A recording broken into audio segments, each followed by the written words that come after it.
Fala, pessoal. Bom, a gente já falou um pouco sobre o mercado futuro, deu exemplo do mercado de câmbio, né?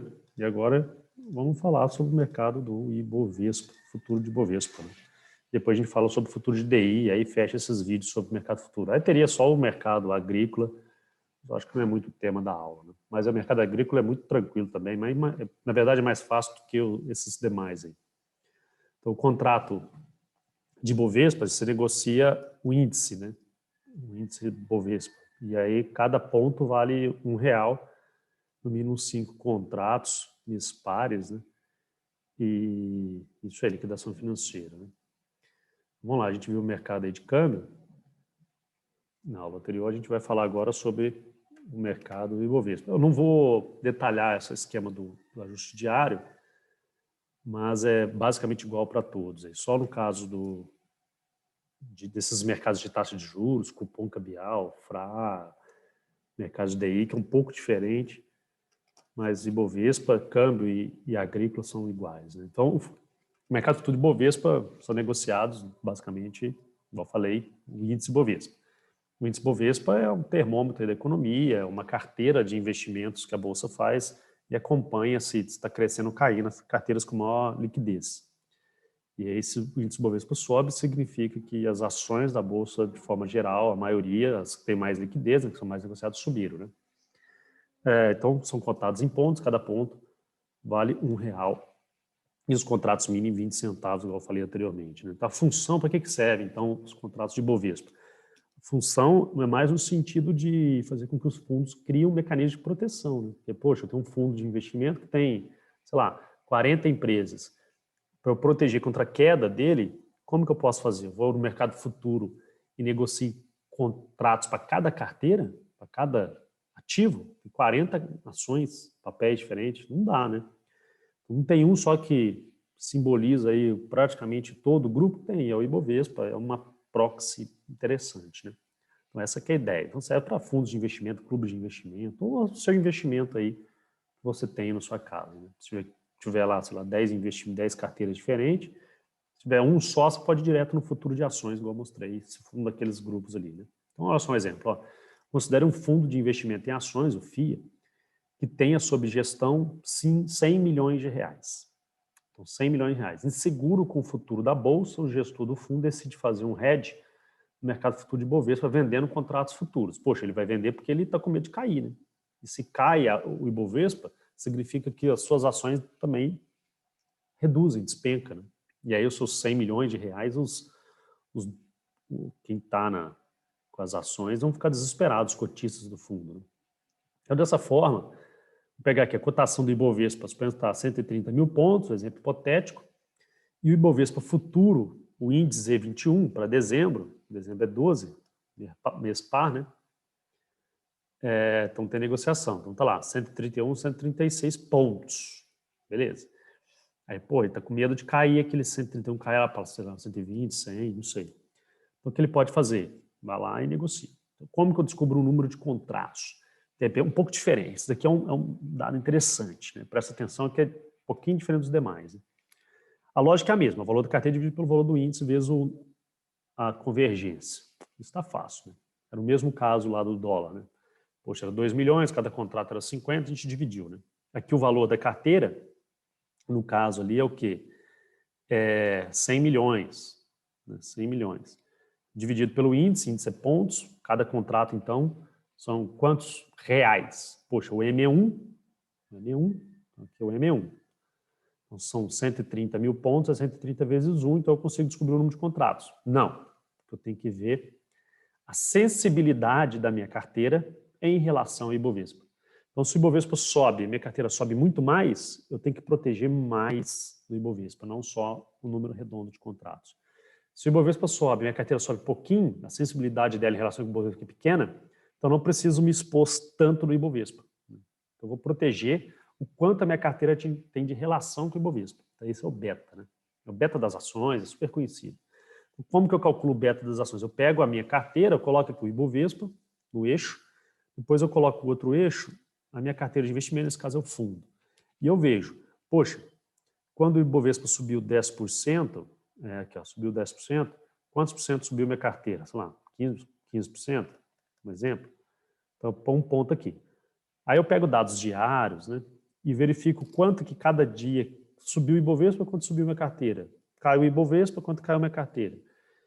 A gente vai perceber que existe uma relação, que essa aqui é a linha, né? Existe uma relação linear aí entre o Ibovespa e a minha carteira. E essa relação linear eu faço a equação da reta aqui. Então, o retorno da minha carteira, no caso do fundo de investimento, vai ser o intercepto, que aqui está bem próximo de zero, vamos considerar como zero, mais a inclinação dela aqui, né?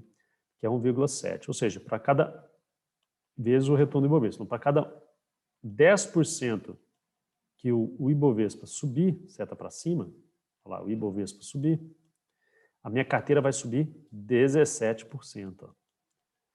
Então, nesse caso, o fundo de investimento tem uma sensibilidade maior em relação ao Ibovespa. Isso aqui é importante, em dois sentidos, né?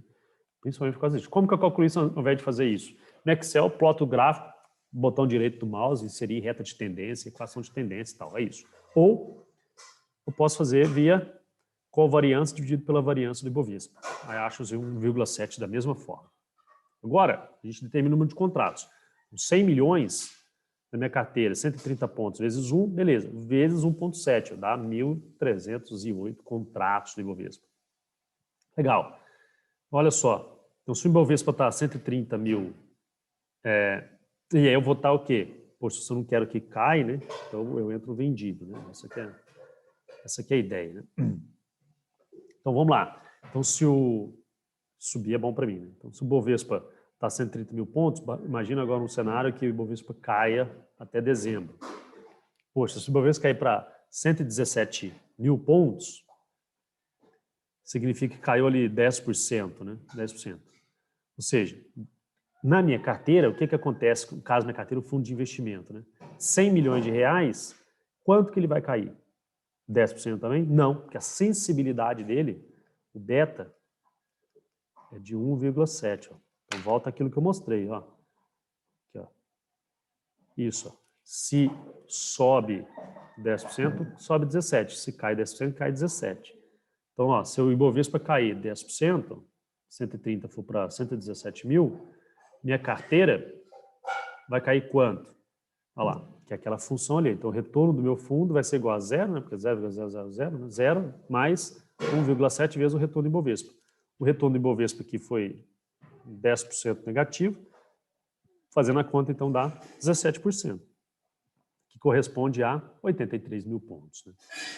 Então, ou seja, minha carteira se cair 10% do Ibovespa, minha carteira ia dissolver de 100 milhões de reais para 83 milhões de reais, né? Que é muito ruim. Então, o que eu faço?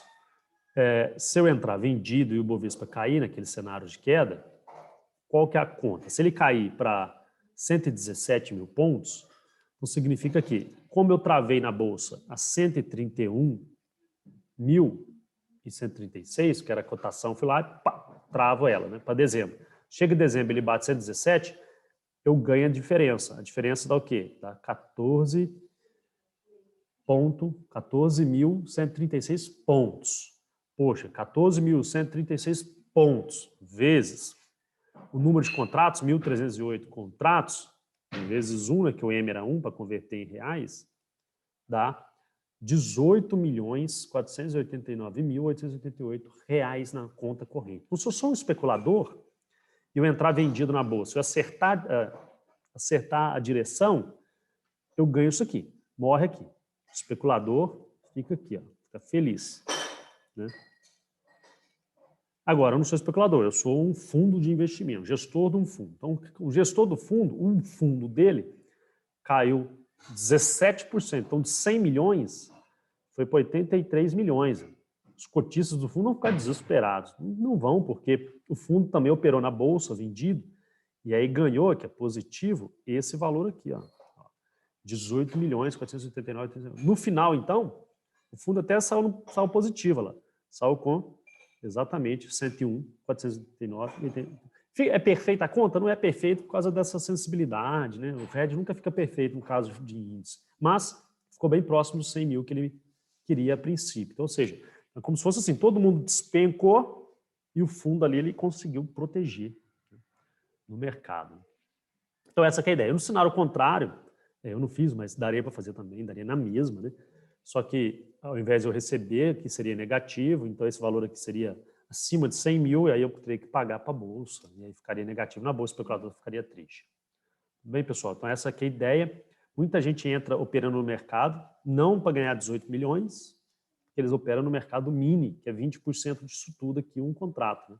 Então, um contratinho, você faz aqui 1 vezes 20% disso daqui, você daria qual que seria o valor final. E as pessoas ficam tentando acertar, né, essas altas e baixas dos especuladores, porque ele não tem uma carteira por trás para se proteger. Né? Ok? Então, basicamente é isso. Depois a gente vai falar, aí é um vídeo mais complicado, que eu vou detalhar como que é o mercado de DI. Não detalhar nada, eu vou falar só um pouquinho do mercado de DI, mas não vou falar muito de cupom cambial, nada disso. Mas também é um tema um pouco complexo. Abraço, até a próxima.